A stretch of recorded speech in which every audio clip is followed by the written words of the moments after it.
Bueno, pues buenos días a todos y bienvenidos a la presentación del calendario meteorológico 2019.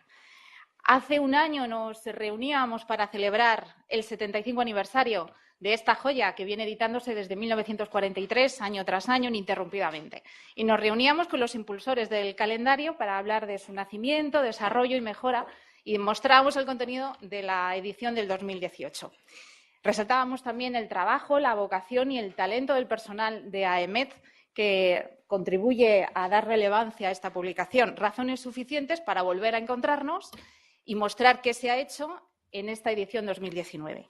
Además, lleva una mención especial a Milagros García Pertierra, a Marimili, que fue una gran profesional ligada al calendario y un extraordinario ser humano, como ya sabemos todos.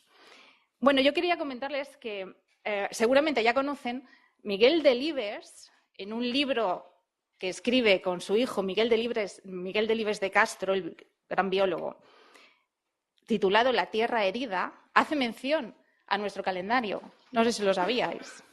Hay un texto, es una conversación entre padre e hijo. A través de las preguntas de Miguel Delibes, escritor, el hijo va desmenuzando las claves para que entendamos cómo se interrelacionan todas las ciencias de la Tierra, el ser humano, con nuestro entorno y cómo se produce esa herida de la que hablan en el libro. Y hay un texto que les voy a leer. Dice Miguel Delibes de Castro a su padre: paseando por el campo grande el otoño pasado, te hice ver que las hojas de los árboles parecían brotar antes en primavera y caer más tarde en otoño. Claro que eso no es nada al lado de los álamos temblones del Canadá, cuyas ramas revientan un mes antes de la fecha habitual. Y dice Miguel Delibes: no sé si seguirá publicándose en España un viejo calendario que yo antes he consultado y que registraba ese tipo de cosas tan curiosas.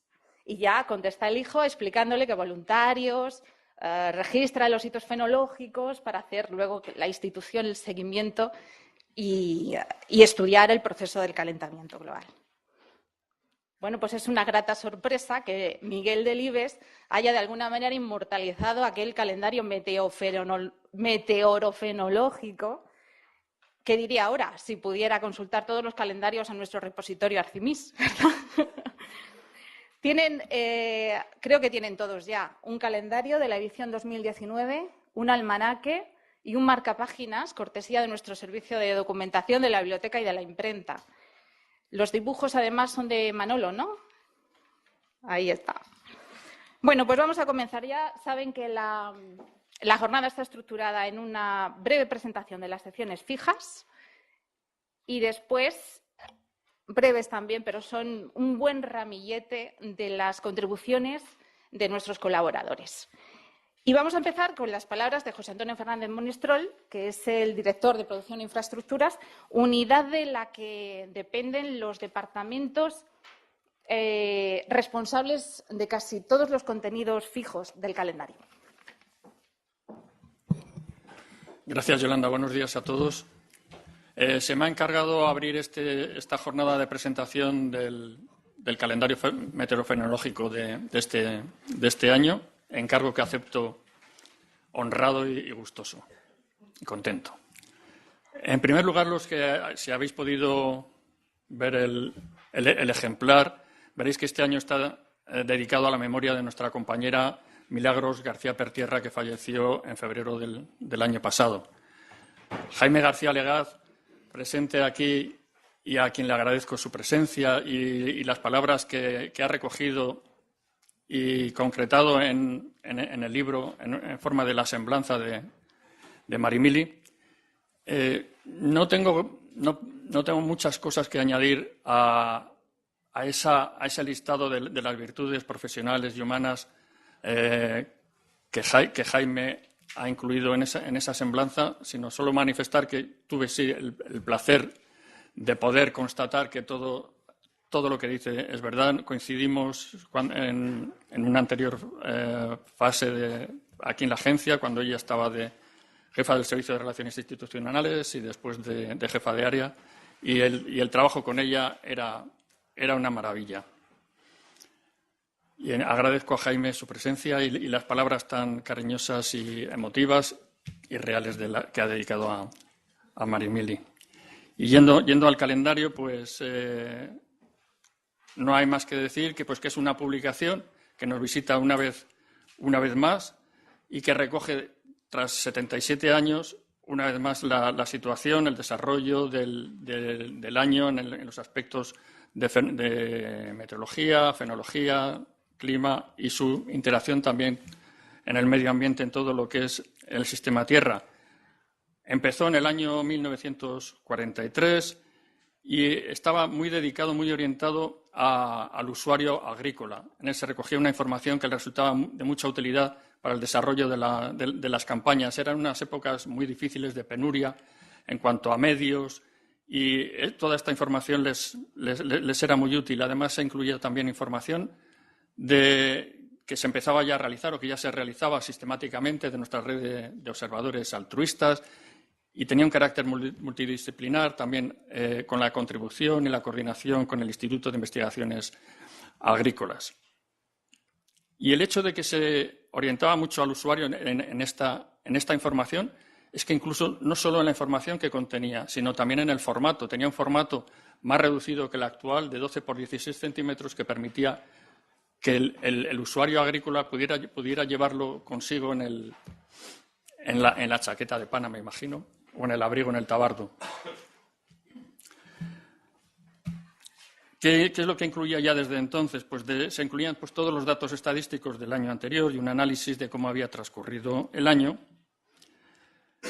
Y se les proporcionaba también los valores, la información climática de todo el año por meses. Luego, a partir de 1983, cambió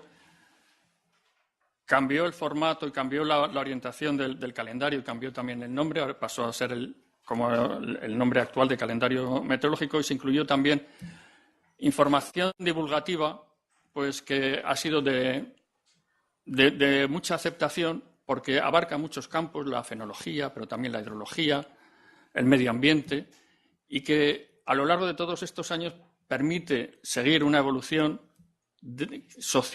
casi también sociológico de cómo ha sido en España la evolución de cada año. Es una memoria, un registro exactamente del transcurrir climático de España con su variabilidad de un año a otro y recogiendo además, incorporando nuevos artículos y nuevas informaciones divulgativas de las que hoy podremos ver cumplida muestra. Y sin más, doy paso otra vez a Yolanda para que, como maestra de ceremonias, continúe con su eficaz labor. Gracias, José Antonio. Bueno, pues comenzamos un primer bloque de intervenciones con la presentación de las tres primeras exposiciones. El primero a intervenir será Miguel Ángel García Couto, físico, meteorólogo, responsable desde hace casi 30 años de la unidad que gestiona la edición de las publicaciones de la agencia. Su trabajo como editor está detrás de muchas de las publicaciones de AEMET, tanto como revisor de estilo y corrector de pruebas, como prestando apoyo en forma de diseño gráfico y maquetación. Ha participado también en las labores de traducción de algunas de las publicaciones oficiales de AEMET, así como de publicaciones y documentos técnicos de la Organización Meteorológica Mundial. En la actualidad es el coordinador de la edición en español del boletín de la OMM. Miguel Ángel va a describir de una manera general el contenido del calendario de este año. Después intervendrá Andrés Chazarra, ve subiendo si quieres. Es físico, meteorólogo y climatólogo. Es el director del programa de vigilancia y análisis del clima. Y él nos hablará de las secciones fijas de climatología, agrícola y fenología e hidrometeorología. Menudo trabalenguas el vocabulario. Y cerrando el tercer bloque, intervendrá Rosa García Marín, licenciada en Ciencias Físicas, pertenece al Cuerpo de Diplomados en Meteorología del Estado y ha desempeñado su trabajo en Climatología y Medio Ambiente. Actualmente es corresponsable de la red MEBACAM, la red de estaciones dedicada a la vigilancia de la contaminación atmosférica de fondo en AEMET. Rosa nos expondrá la sección de Medio Ambiente. Bueno, pues buenos días a todos. Lo primero, voy a hacer una presentación así general del calendario, que estoy seguro que la inmensa mayoría conocéis perfectamente en qué consiste esta publicación. En primer lugar, quiero sumarme, por supuesto, a las palabras de José Antonio Fernández Monistrol hacia la persona de Marimili, nuestra queridísima Marimili, que falleció pues tan solo unos días después de que se presentase aquí el calendario del año pasado, ¿no? Recuerdo en particular unas palabras muy emotivas de Jaime hacia su persona, y por esa razón pensamos en él pues para ofrecerle la oportunidad de que dedicase unas líneas a Marimili, y por supuesto pues quiero agradecerle su presencia, igual que la de José Antonio Maldonado, pues por todas las facilidades que ha dado pues para que se incorporase este mensaje al calendario. Ya centrándonos un poquito en lo que es el contenido, pues deciros que estamos ante el segundo calendario más extenso de todos. Solo 8 páginas por detrás de la edición más larga, que fue curiosamente la del año pasado.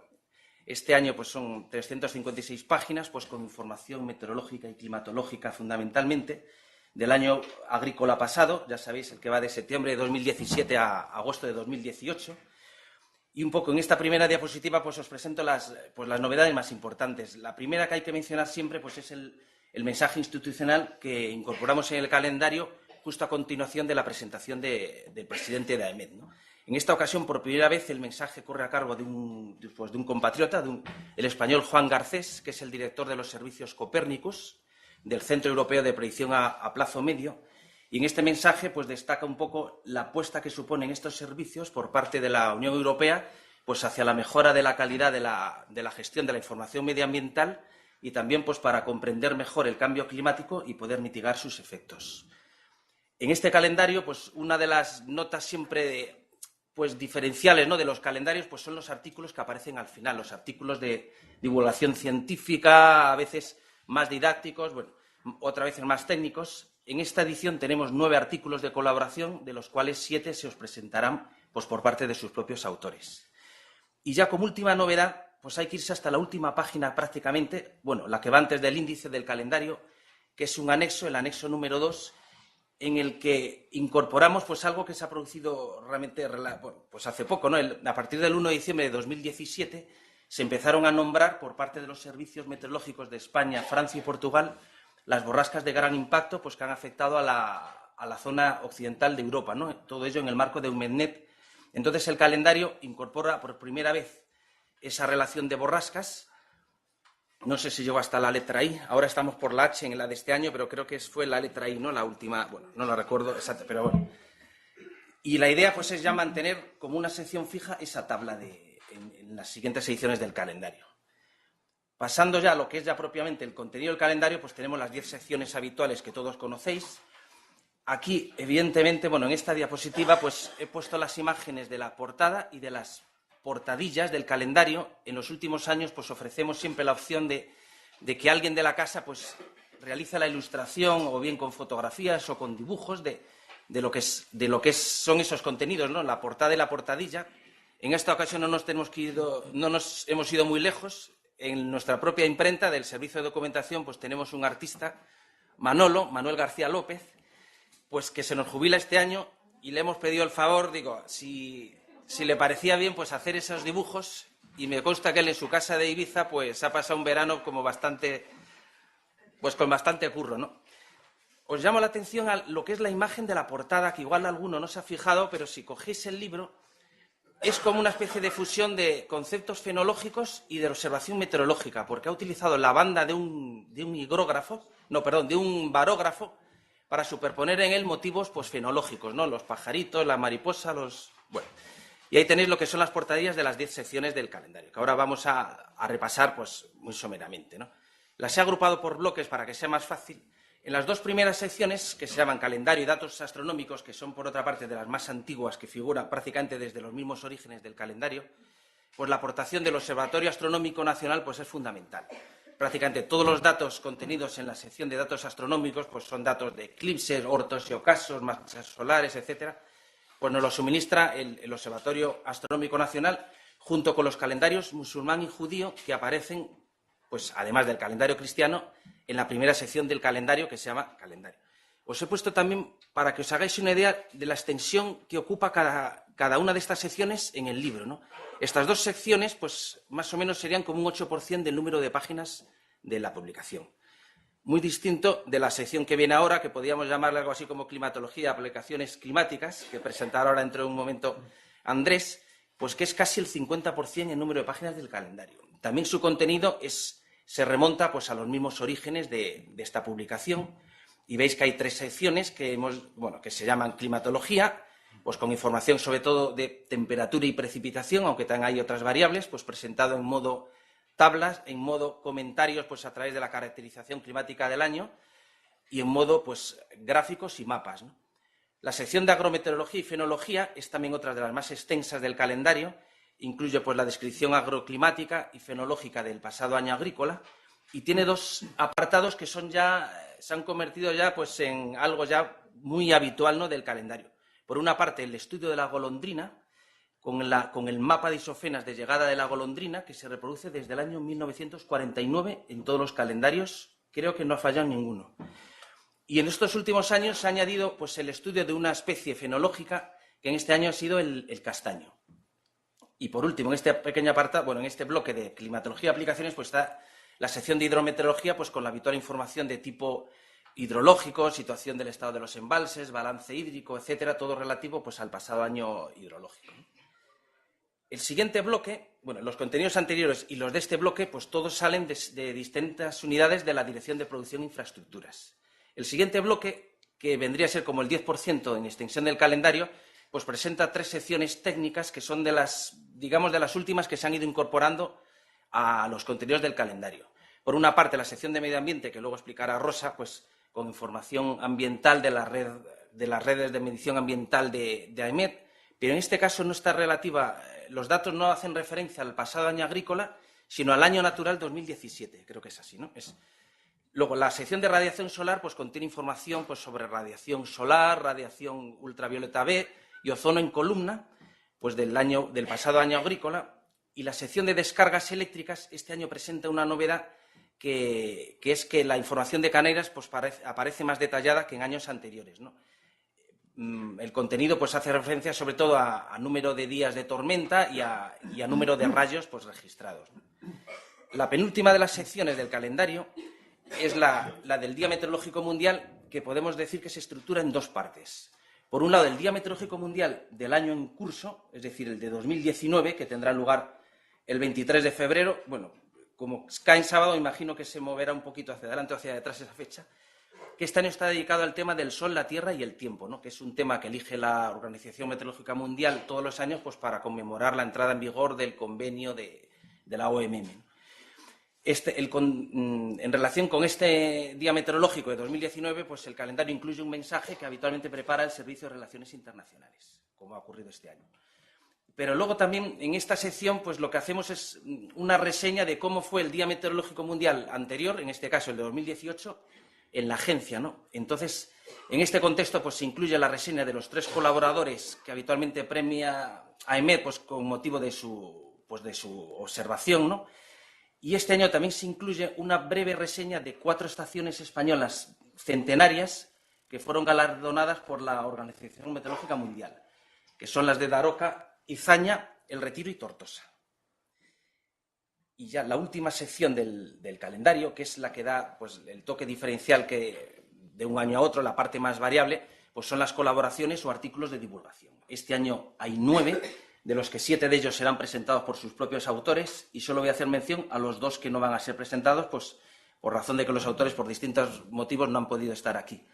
Una de esas 2 colaboraciones hace referencia al Servicio Meteorológico de Andorra, un poco hablando pues, de la cooperación entre servicios meteorológicos, y la otra es de un funcionario del centro de Málaga que hace referencia a los planetas extrasolares, la exometeorología. Os invito a todos, desde luego, a leerlo, quien esté interesado. Y no quiero terminar pues, sin un pequeño recordatorio. Por un lado, que la publicación pues se comercializa, que le interesa, al precio de 6 euros, que no ha cambiado en más de 20 años. Hay que hacer propaganda de las cosas que ofrecemos, ¿no?, en la unidad. Que los calendarios están todos disponibles gratuitamente hasta el penúltimo. Es decir, habrá que esperar al año que viene pues, para verlo en nuestra web, en los sitios habituales de nuestra página web. Pues podéis acceder a los PDFs de todos los calendarios. Desde Navidades está puesto ya el de 2018 y nada, solo me queda pues daros las gracias a todos por vuestra asistencia, animaros a presentar contenidos pues para seguir enriqueciendo nuestra publicación y nada, muchas gracias por la asistencia a todos. Buenos días a todos. Este año me han encargado que presente la parte del calendario elaborado en el área de climatología y aplicaciones operativas, que, bueno, ya como ha dicho José Antonio, es una parte considerable del calendario. Entonces, voy a describirlo brevemente, porque, bueno, yo creo que lo interesante del calendario en realidad es leerlo y mirarlo, ¿no? Entonces, voy a contar las secciones que tiene y a enseñaros algún ejemplo, espero que sea ilustrativo, pero eso, intentaré ser breve, ¿no? Entonces, bueno, hay 3 bloques dentro de lo que sería la parte de climatología y aplicaciones operativas, uno de climatología, otro de agrometeorología y fenología y el tercero de hidrometeorología. Perdona, porque a ver, creo que sí, porque tengo la garganta regular. Gracias.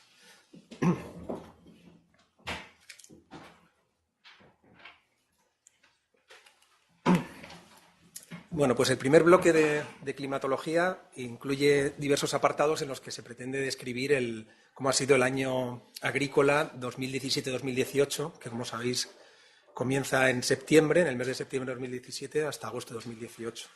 Entonces, tenemos un primer apartado con datos mensuales de temperatura y precipitación en las estaciones principales de AEMET, que son una serie de tablas con muchos valores, mucha información, comparando esos valores con los valores normales, con información de interés en forma de tabla.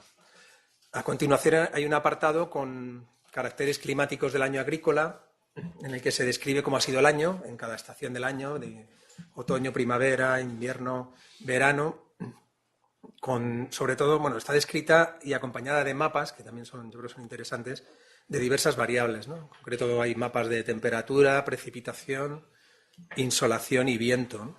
Aquí tenéis como ejemplo el mapa del porcentaje de la precipitación respecto de la normal en el mes de marzo, que fue un mes extraordinariamente lluvioso, ¿no? Y entonces, bueno, aquí podéis ver que en gran parte de la península, en la zona atlántica, digamos, ¿no? En Andalucía, Extremadura, en el centro, donde le llegan las borrascas atlánticas, pues la precipitación fue más del triple de la normal, ¿no? Y además esta precipitación se acumuló no durante todo el mes, sino en las primeras, yo creo, las primeras decenas, ¿no? Las 2 primeras, ¿no? Entonces, bueno, pues sirve para ver cómo ha sido el año y ver su evolución de forma gráfica y con texto, ¿no? Tenemos también un apartado con tablas de datos del año agrícola, en el que ya vienen aquí datos no solo de precipitación y temperatura, sino de muchas de las principales variables climáticas con las que se trabaja. Tenemos también un apartado con las efemérides registradas durante el año agrícola, es decir, aquellos valores que han superado los máximos históricos de las series. En concreto, tenemos efemérides de temperatura, precipitación y viento. Otro apartado bueno, todos estos ya van siendo clásicos, ya se repiten los últimos años, son más o menos los mismos.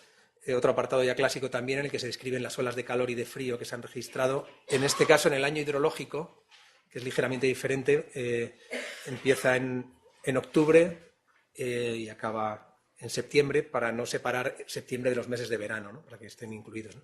En las olas de calor.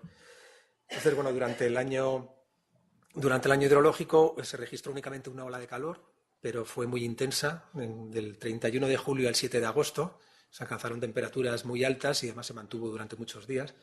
Y bueno, se describen estas olas de calor y se acompañan de datos, de gráficos, como el que veis aquí, con la temperatura máxima del 3 de agosto, que fue el día más cálido del año, con valores altísimos, ¿no? Por encima de 40 grados en gran parte de la península.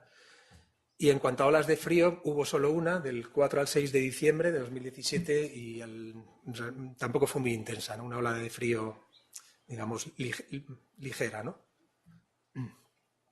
También encontraréis otro apartado con apuntes climatológicos para la Semana Santa. Como no se puede saber aún el tiempo que va a hacer en la Semana Santa, no se puede hacer una predicción, pero al menos sí se puede dar información climatológica que puede resultar de interés para planificar las procesiones, etcétera, de qué es lo que nos podemos esperar. Y el último apartado de climatología, pues es también un apartado ya clásico con los mapas del año agrícola, que es un conjunto de mapas de muchas variables, con bastante detalle, en concreto mapas de temperatura, precipitación, número de días de helada y número de horas de sol. Y bueno, aquí os he puesto un par de ejemplos. A la izquierda está la temperatura máxima absoluta registrada en el año agrícola, con, bueno, veis ahí valores por encima de color más intenso, no creo que se vea desde el fondo, pero el color más intenso son temperaturas por encima de 44 grados, que se alcanzaron en Extremadura y en Andalucía occidental.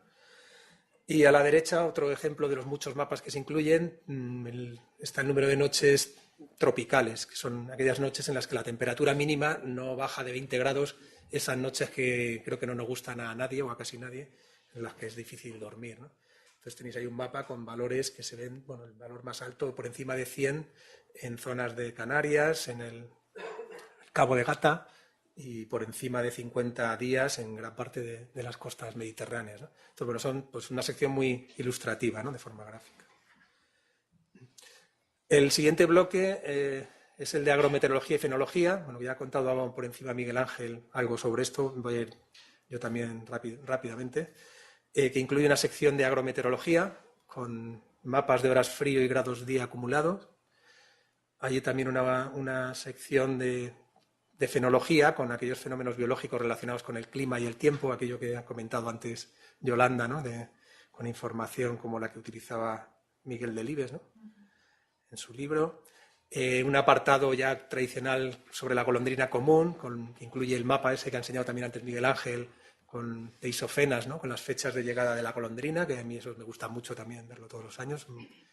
Y un último apartado con observación fenológica del castaño, ¿no?, en el que se describen las fechas que se han ido observando en los distintos estadios del castaño, ¿no?, de floración, etc.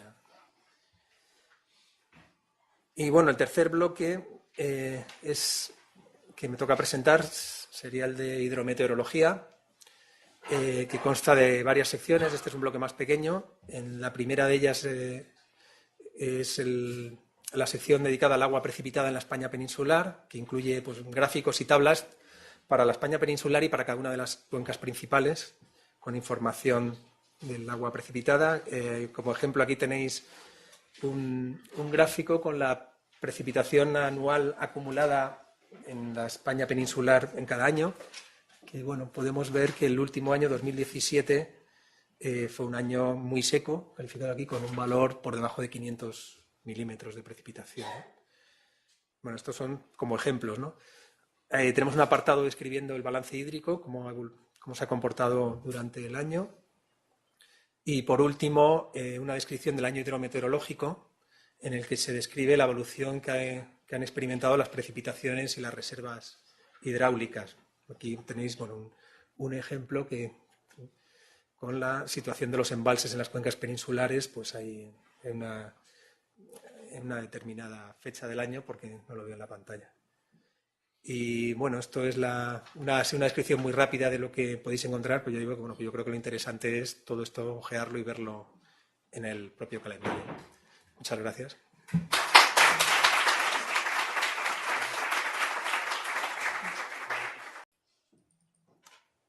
Hola, buenos días. Voy a presentar la sección de medio ambiente, que es una sección que hacemos entre Leonor Martín y yo. Leonor no ha podido venir, está enferma.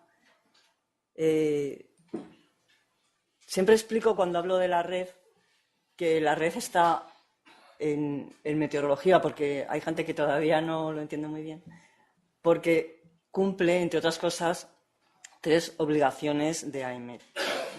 Se trata de conocer la composición química de la atmósfera, no habla de calidad del aire, de contaminación, habla de composición química de la atmósfera. La red también forma parte de la obligación de mantener redes de observación para cumplir el apartado anterior y, a su vez, la red cumple compromisos de AEMET con la Organización Meteorológica Mundial. La primera vez que apareció en el calendario la sección de medio ambiente fue en el año 85.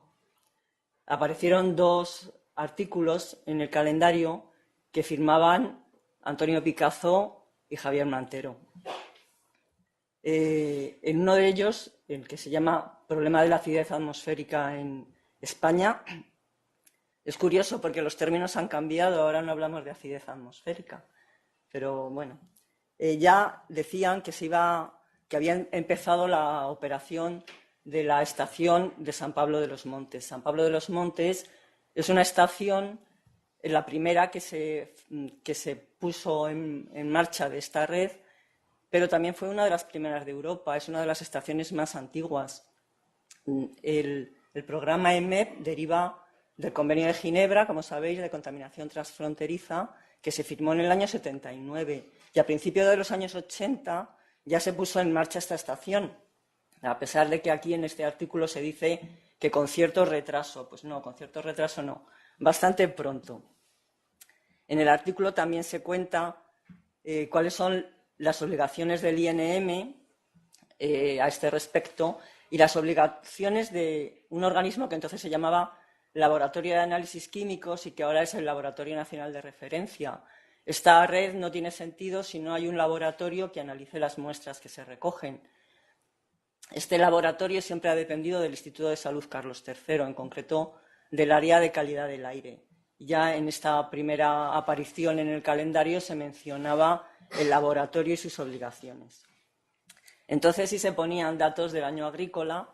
En concreto, en este calendario se publicaron datos del año 83-84, pero no era de esta red, era de una red en la que también intervino en aquel momento el Instituto Nacional de Meteorología, que se refería a sitios muy contaminados, porque entonces la preocupación era la contaminación en Bilbao, en Baracaldo, bueno, en otras zonas de España, ¿no? Pero meteorología sí que aportaba, supongo que las observaciones meteorológicas, ¿no? Las instalaciones meteorológicas también. En el año 86, este artículo lo firmaba Frías, pues ya habla de la operación en la estación de San Pablo de los Montes. Ya había estado un año operando, había empezado en noviembre de 1984 y cuenta que es una estación que pertenece a la red BATMON. BATMON es el programa de la OMM, Background Air Pollution Monitoring. Este programa ya no existe, se fusionó con el Sistema Mundial de Observación de Ozono para dar lugar a lo que ahora es el programa BAG, que, como sabéis, este año cumple 30 años de antigüedad. Y la estación esta también pertenecía a la red EMEP. La red EMEP es una red europea. La red BATMON, que ahora actualmente la red BAG, es una red mundial, pero tienen objetivos similares, métodos de trabajo similares, observaciones similares, etc. En aquel primer momento en la estación se analizaban 17 parámetros. Los parámetros se analizaban a partir de 3 tipos de muestras. Muestras de precipitación, donde se medía la cantidad de precipitación, el pH, la conductividad y otros 9 parámetros. Muestras de partículas totales, entonces se tomaban partículas totales que se supone que son partículas cuyo tamaño es 100 micras o menos, que es lo que se supone que puede flotar en el aire. Y ahí en las partículas se medía la concentración y 3 parámetros más. Y luego se medía de manera manual gases. En concreto se empezó a medir solamente SO2.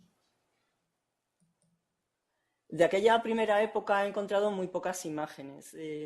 Me gusta esta imagen que apareció en la agenda de 2012, que es un dibujo que hizo Fernando Aranda. Fernando Aranda fue jefe del Observatorio de Toledo y conocía perfectamente la estación de San Pablo de los Montes, y en el dibujo está todo contado. Aparece la parrilla. Nosotros, donde ponemos los equipos manuales, lo llamamos parrilla. La parrilla de San Pablo, donde se ve que hay 2 captadores de precipitación, porque a finales de los 80 se tomaban la precipitación de 2 maneras distintas. Se tomaban muestras diarias y también muestras semanales para medir lo mismo. Como se ve que no conducía a nada esta repetición, pues se dejó de medir muy pronto la precipitación semanal. Se ve también el captador de partículas totales con este característico cabezal triangular, que también aparece en la foto esta, otro modelo similar de la parrilla de Mahón. Se ve el captador de SO2, que es esta otra foto que hay aquí, en que se hacía entrar la muestra de aire por cada uno de estos borboteadores y con una solución que había dentro de ellos se fijaba el SO2, y en este tubito que hay aquí se iba poniendo cada día de la semana en un tubo distinto, y esto es lo que se trasladaba al laboratorio de análisis para que hicieran los análisis.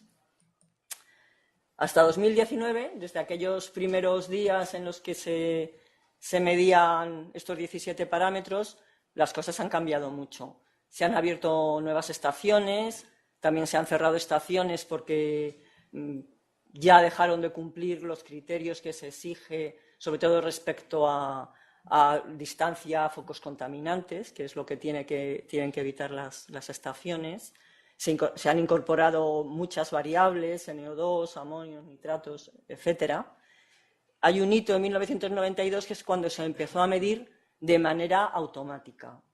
El primer parámetro que se midió de esta manera es el ozono troposférico. En 2007 se fusionó con otra red que operaba el Ministerio de Medio Ambiente y pasó a denominarse MEPBAC-CAM, según los 3 programas que atiende la red. Y ahora mismo está formada por 13 estaciones. CAM es un programa un poco diferente, se preocupa de la contaminación atmosférica terrestre al Atlántico nordeste. Entonces, para ser estación del programa CAM, el requisito fundamental es que la estación esté a menos de 10 kilómetros del Atlántico. Inicialmente cumplía este requisito la estación de Niembro, que tiene un programa mucho más completo y más amplio de mediciones, pero posteriormente se incorporaron la estación de Noya y la estación de Doñana. Entonces, solo 3 estaciones de las 13 que hay en la red pertenecen al programa CAM.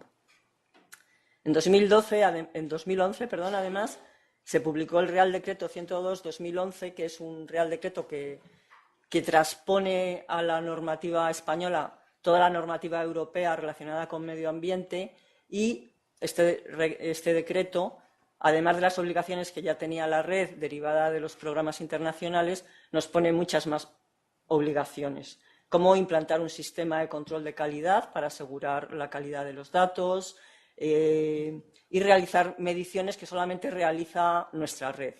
Ya sabéis que hay redes parecidas en las comunidades y en los ayuntamientos que también miden parámetros atmosféricos, pero nuestra red tiene que medir más cosas que cualquiera de esas redes, ¿no? Los depósitos, por ejemplo, entre otras obligaciones. Este es el aspecto actual de algunas estaciones. San Pablo, esta es la parrilla que antes veíamos que dibujaba Fernando Aranda. Ahora ya no hay 2 captadores de precipitación, hay solamente uno. Ahora lo que hay son dos captadores de PM10. Bueno, no se ve bien, PM2,5, amonios, nitratos. Aquí hay una cajita donde se aloja el pasivo que capta la muestra de amoníaco. Esta de aquí abajo es la parrilla de Niembro. Es la parrilla que tiene más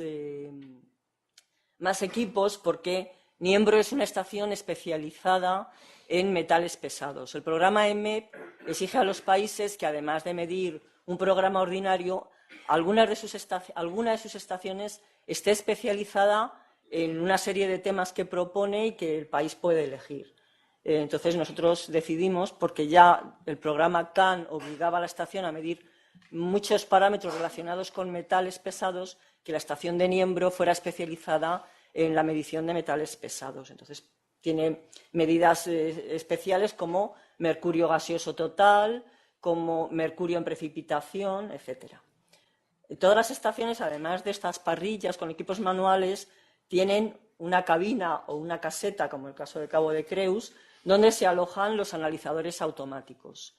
Ahora mismo se miden de manera automática el SO2, el NO2, algunas partículas PM10 en algunas estaciones y mercurio gaseoso total. Además de estos analizadores, en las cabinas tiene que haber un generador de aire cero, tiene que haber un calibrador, tiene que haber botellas de gases para poder hacer las calibraciones que tenemos que hacer trimestralmente a todos los equipos, tiene que haber aire acondicionado para garantizar que la temperatura de la cabina sea la adecuada para que los equipos funcionen correctamente, etc.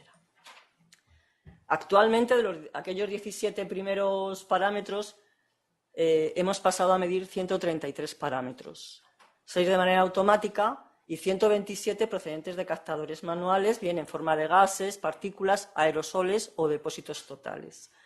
Están distribuidos por estaciones según esta tabla de aquí. Esto que aparece aquí arriba son los códigos de las estaciones desde San Pablo a Doñana.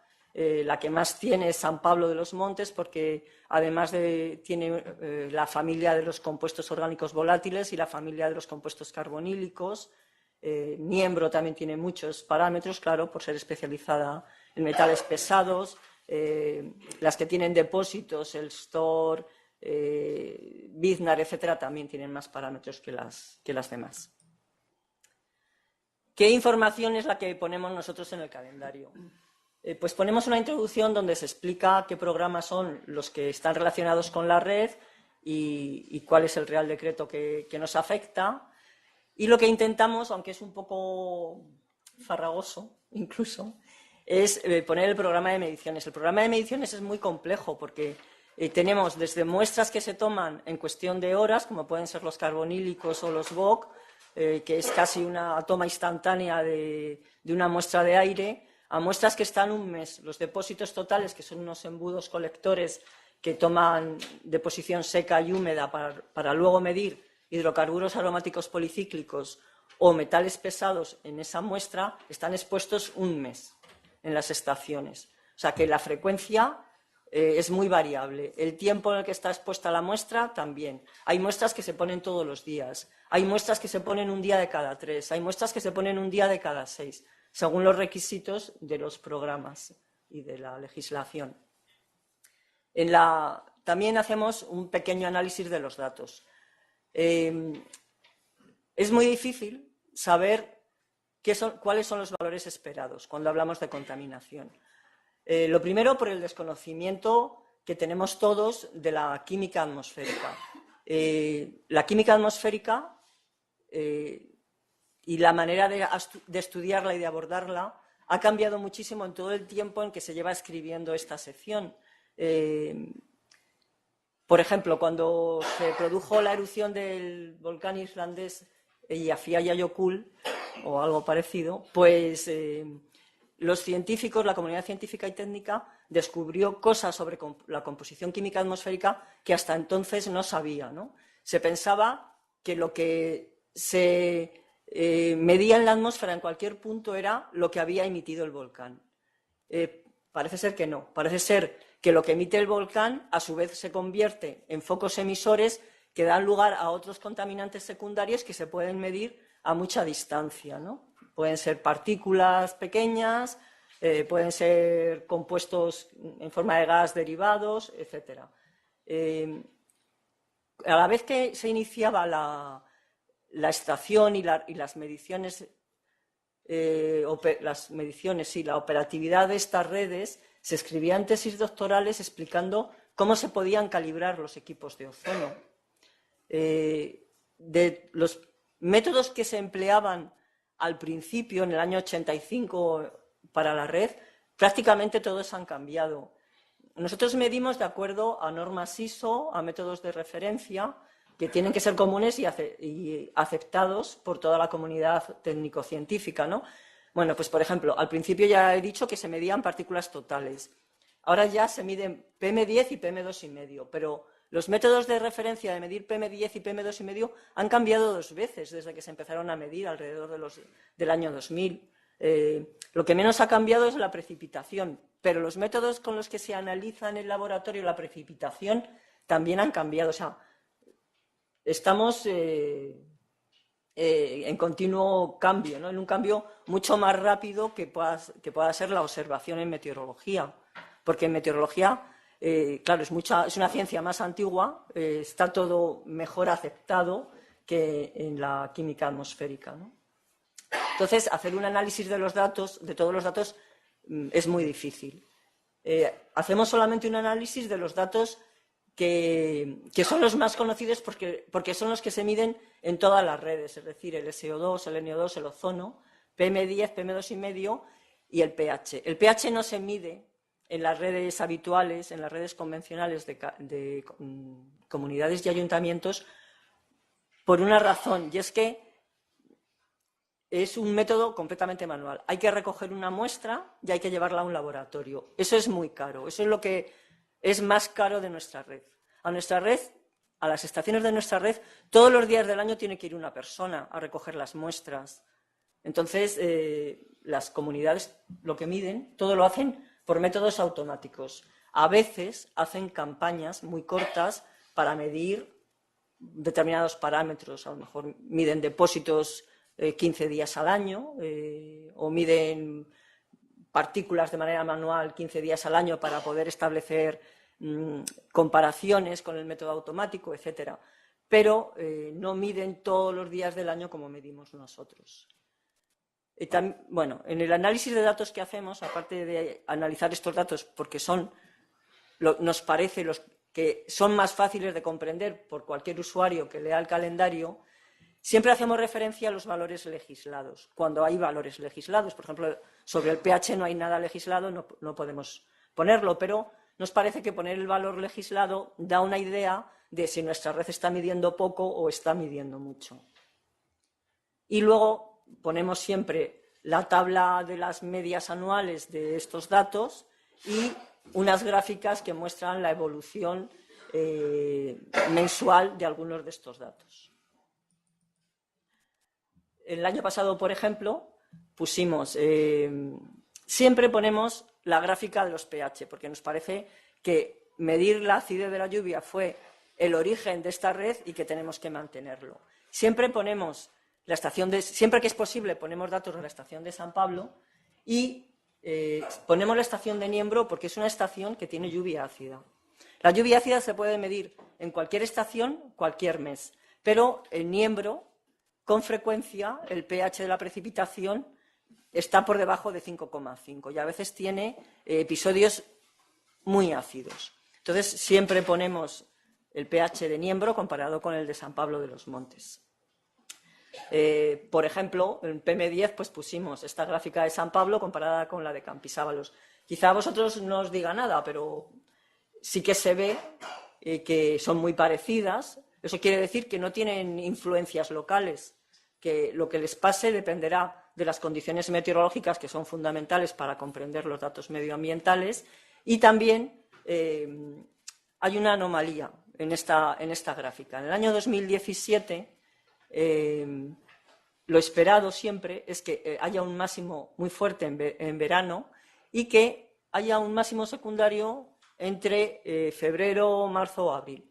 Sin embargo, como veis, en esta gráfica hay un máximo secundario, pero bastante importante en el mes de febrero. Esto fue debido a que en 2017, la tercera semana de febrero, hubo una intrusión de aire sahariano muy fuerte que afectó a toda España, a la península, a Baleares, a Canarias, muy persistente, duró más de 5 días y muy intensa. Y ese episodio alteró completamente los valores esperados en toda la red. Y luego también en el calendario de 2019, en este calendario con datos de 2017, se hace referencia a unas superaciones que ha habido de ozono. Se legisla que si el ozono pasa de 180 microgramos metro cúbico en una hora, se dice que pasa un umbral de información que hay que informar a la población de que ha ocurrido esto. Y si el ozono supera 240 microgramos metro cúbico en una hora, lo que se produce es una superación del umbral de alerta y hay que alertar a la población de que se ha producido esta superación. Habitualmente estos valores no se superan en nuestra red, pero en el año 2017 hubo un valor extraordinario de 332 microgramos metro cúbico en la estación de Noya. Esto ocurrió el 15 de octubre. Y hubo 2 superaciones del umbral de información en Noya y en Osaviñao, en el mes de agosto. ¿A qué pudo ser debido esto? A los incendios. Claro, cuando ocurre una catástrofe medioambiental como fueron los incendios, no pasa desapercibida en nuestra red. Y se produjeron estos datos realmente elevadísimos y preocupantes. Bueno, esto es más o menos de qué trata nuestra sección. Estas son las personas que a lo largo de este tiempo han trabajado directamente en la red y han contribuido directamente a la sección de medio ambiente. Espero que no se me haya olvidado ninguna. Si no, pido perdón. Bueno, gracias.